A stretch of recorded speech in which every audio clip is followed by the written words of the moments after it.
Hello? Hello? 10,000 bigay ng Shopee! Milyonaryo na si friend. Pautang naman. Sa Shopee, ang dali. Sa Lazada, get all the things you want. Hi guys! Welcome back to our channel. It's me, Titapreneur, your tita, is an entrepreneur. If you're new in our channel, here we're trying to help small online sellers grow their business. Congratulations sa lahat ng mga bago at ng mga recurring millionaires ng Shopee at Lazada. Ano nakakatuwa kasi sa gitna ng pandemya, no, kahit naghihirap at kahit may problema ang bansa natin ay tuloy-tuloy pa rin ang pagyaman ng mga online sellers. Grabe, ang sarap. Parang ang sarap din sabihin ng sana all, diba? So, sa mga negosyante, sa mga bagong online sellers natin, I hope no, na makakita kayo ng silver lining because some of you are already losing hope. Ayun naman, talaga naman ang ating mga silver lining sa negosyo. Dapat makikita natin yan. Ako, alam nyo, isa ba kayo sa mga comment nga kayo, no? Kung isa kayo dun sa mga bagong milyonaryo ng Shopee at Lazada, or isa kayo sa mga nag-contribute para maging milyonaryo ang mga to, or isa ka dun sa mga ligtas, no? Nung mga nakaraang 7/7 payday sale ng Shopee at yung bounce back ng Lazada. So, ngayon, dahil pinapanood mo ang video na to, I'm sure no, dahil gusto mo din malaman kung paano, kung gusto mo rin ma-experience ang one-day millionaire thing ng mga online sellers, guys, posible po yan. I am telling you, pag tinapos yung video na to, malalaman nyo at I'm very excited kasi I'm sure, no, isa sa mga nanonood ngayon dito ay magiging isang milyonaryo na din katulad ng mga bagong milyonaryo ngayon sa online selling world. So, kung interesado ka, please, kung hindi ka pa rin nakakapag-subscribe, please click subscribe, give me some thumbs up, and click that small bell down below. Alright, si Shopee at saka si Lazada na-discuss din natin to on my previous video. Kung hindi mo pa yun napapanood, ililink ko na lang siya, hanapin mo. Pero sa ngayon, ito munang panoorin mo, mamaya mo na i-check yun dahil mas maganda ang pag-uusapan natin ngayon. So, nabanggit ko na to before na yung Shopee and Lazada, they are free e-com platforms, shopping platforms for consumers. For the sellers naman, ito ay parang kumbaga department stores namin, parang divisoria namin online. So, maganda sa mga baguhan, sa mga new online sellers din na i-consider magbenta sa Shopee or Lazada. Why? Because, katulad ng sinabi ko, itong si Shopee at si Lazada ay para na nga talaga silang department store. No, the reason why pupunta yung mga tao sa Shopee at Lazada, it's because gusto nilang bumili or may nakita silang item or gusto nilang mag-canvas. So, di ba ikaw naman kung pupunta ka ng Divisoria or pupunta ka ng department store, hindi naman pwede yung rason mo magko-coffee ka or mamamasyal ka, no? Ang main reason mo kung bakit pupunta ka sa mga lugar na yun is because may bibilhin ka. So, ganun din po sa Shopee at sa Lazada. Kaya pumupunta yung mga tao, no? Yun yung isang malaking advantage kung magbebenta tayo sa dalawang platform na to is because yung mga tao na nandun na sa dalawang platform na to ay ang intensyon nila ay bumili, mag-shopping. Okay? Pero guys, maraming factors and reason, contributing reasons kung paano nakukuha yung 1 million sales nito. Actually, gross sales or net sales, basta umabot ng 1 million, merong tayo dapat i-consider or aralin or paghandaan regarding that. Kasi hindi naman po pwedeng mag-post ka lang and then that's it, no? So, yung isi-share ko sa inyo today, disclaimer lang, these are based on my experience and then yung mga nakikita ko sa groups ng mga sellers, based on their experiences, sila din nagbibigay ng tips, o sa mga kaibigan ko na nakikita ko talaga na talagang kumikita sila ng milyon-milyon every time na may promo si Shopee and si Lazada. Okay, ngayon pag-usapan na natin yung mga contributing factors or reasons para makakuha tayo ng 1 million sales, no? Para mapaghandaan din natin in the future kung gusto rin natin ma-experience ng one day millionaire, no? Tayo lang naman eh. So una, pwede natin consider yung types or kind of product na binibenta natin. So, example, yung iba na nagbebenta ng mga gadgets, yung mga appliances. So, syempre, di ba, yung cost of that item. So, for example, yung laptop, syempre, nasa 20 or 30 or 50,000 yan. Yung cellphone, nasa 10,000. Yung mga tablets, yung camera. Kung nagbebenta ka naman ng washing machine, magkano din yon. So, yung mga ganitong klaseng shops, yung mga ganitong online shops na nagbebenta ng mga mamahaling items, definitely talaga makakakuha sila ng 1 million sales. Next is the variety of your product. So, usually ito yung mga general store, ito yung mga hindi mga niche store, ito yung mga halo-halo, kumbaga yung mga binibenta nila, no? So, meron silang kitchenware, meron silang mga pang bedroom, meron pang gardening, at kung ano-ano pa. So, nagbebenta ng mga pang mga tandadan, mga kalan, tapos may mga payong naman, tapos may mga kortina, may mga bedsheet, may mga swimming pool, may mga portable pools, ganyan, may mga plato. Alam mo yung halo-halo na, yung mga parang maraming options na pwedeng pagpilian yung mga customers. Yan, yung silang mga yan, ang laki ng potential ng mga yan na makakuha ng 1 million sales.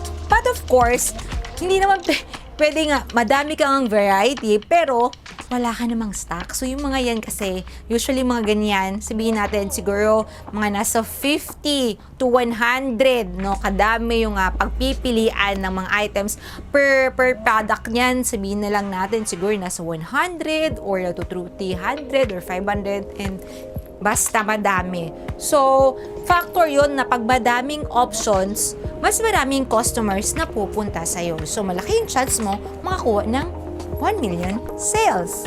Alright, lastly, no? May papakita muna ako sa inyo, no? Itong mga big brands na to. So, Jollibee, si McDo, Coca-Cola, Pepsi, Samsung, no? Yung Apple product. Yung mga yan at iba pang mga brands, ano sa tingin nyo yung pare-pareho sa kanila na meron silang ginagawa? Yes, nag-a-ads po sila. So, yan yung last natin na pwedeng i-consider. Kung itong mga malalaking brands ay gumagastos at nag-e-effort para magkaroon ng advertisement in all forms, no? Digital, pwedeng in prints, or kung ano-ano pa, basta may placement sila ng advertisement, all the more na tayong mga maliliit pa lang na mga sellers, dapat din mag-effort, no? Para ma-advertise yung products natin. Okay, understand? Again, since yung channel natin are para sa mga small online sellers, ang sasabihin nyo kaagad, titapreneur, wala po akong budget. Sakto, sapat lang yung budget ko para sa items ko. It's okay, I understand. Dumaan din po ako dyan. Lahat po ng mga malalaking sellers ngayon ay dumaan sa ganyang stage. I-clear lang natin na magiging one day billionaire tayo sa Shopee at sa Lazada. So, consider natin na ikaw ay nagbebenta na sa Shopee at sa Lazada or magbebenta pa lang. So now, pagka-post mo sa Shopee or sa Lazada, hindi nagtatapos doon iyon, no? So, kung halimbawa sa Shopee ka, or either which, yung link ng product mo, ikalat mo sa lahat ng groups, mag-post ka ng mag-post kung saan-saan. Well, prone naman talaga yan sa spamming, pero bahala na, pumili ka ng mga grupo or pwede sa mga comment section, ilagay mo doon kapag may naghahanap, ikaw dapat ang unang-unang mag-offer sa kanya ng product mo dahil wala pa tayong budget, okay? So, pwede din kung halimbawa meron ka ng 300 to 500 or sabihin na lang natin 100 or 50 followers dyan sa Shopee or Lazada. Isa-isahin mo silang i-message, mag-offer ka ngayon ng voucher mo, kunwari less 10 pesos, less 20 pesos, kung bibili sila, diba? So, at least sa ganung paraan, kahit hindi mo kailangan maglabas ng pera, yung binigay mo naman na voucher na yan, sa'yo din naman mapupunta. Okay? Okay, para naman doon sa mga sobrang seryoso talaga at talagang eager maging isang milyonaryo at meron ka namang extra sa pagnenegosyo naman natin naman for sure kahit papaano meron tayong mga naitatabi. So, going back sa loob ng Shopee, kung pupunta ka doon sa seller center, ganun din naman sa Lazada, yung parang doon sa marketing side nila, meron doon ino-offer na pang-ads natin. Pwede yung mga keywords, pwede yung, basta meron doon options na pwede nyong gamitin. Itong mga apps na to, the more na ginagamit mo yung mga special features nila, the more na mas gaganahan silang i-optimize yung product mo or yung shop mo. Pero, itong isang bagay na to, ng way ng pag-ads na talagang pwede isa siguro sa mga number 1, isa sa mga top na lang na ginagamit talaga ng mga online sellers, sa lahat ng mga malalaking online sellers na tanongin nyo, talagang hindi mawawala to kung paano nila i-advertise yung product nila. And that is the FB ads. Okay? Kung bago ka pa lang, kung ngayon ka pa lang nakakarinig ng FB ads, comment ka dun sa baba kung gusto mo pag-usapan natin ng bahagya ang FB ads. So, let me know para pag-usapan natin konti ngayon. I-search mo yan. Sobrang laking bagay po ng Facebook ads. So, matagal na akong si Jujing ay matagal nang gumagamit at ang benefit sa Facebook ads. Malaki-laki na rin ang ginagastos natin dito. So, like ako talaga, nag-aalat talaga ako ng budget for our Facebook ads kasi sobrang laking bagay nito. Ang kagandahan ng pag-Facebook ads ay pwede mo i-target lahat. Halos suyudin mo kung malaki-laki yung budget mo. Suyudin mo lahat ng tao sa Pilipinas. So, hindi lang sa Manila, Mother from 16 to 20 years old. Ano po siya, bata naman, mother. O 25 to 35 years old na mga momshies. O kaya single mom from ages 40 to 50. At kung ano-ano pang mga interest or mga demographics nila, kayang-kayang gawin yan ni Facebook ads. At malaking bagay ang Facebook ads. Another real talk, guys, yung mga talagang seryoso sa negosyo, hindi ko sinasabing hindi ka seryoso, pero ito talaga, gumagastos yan sila ng 250,000 in a month. Pero grabe naman yung return yan sa kanila, Meron din naman na talagang gumagastos ng 5 to 10,000 a day. So, tayo ginagawa din natin yan. Depende sa needs and then depende sa market. So, talagang gumagastos ako personally talaga.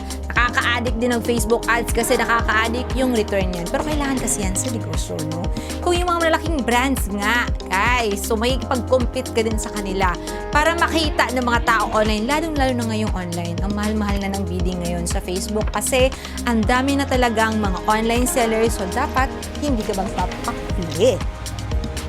So, ganun lang guys. Hindi siya sobrang dali, pero hindi rin naman siyang sobrang hirap, Pinaghahandaan, pinag-aaralan, at talagang minamahal natin ang ating online business. Basta sabihin niyo lang niya, I want to be a millionaire, i-attract natin, and kita-kita tayo sa next promo ng Shopee at Lazada.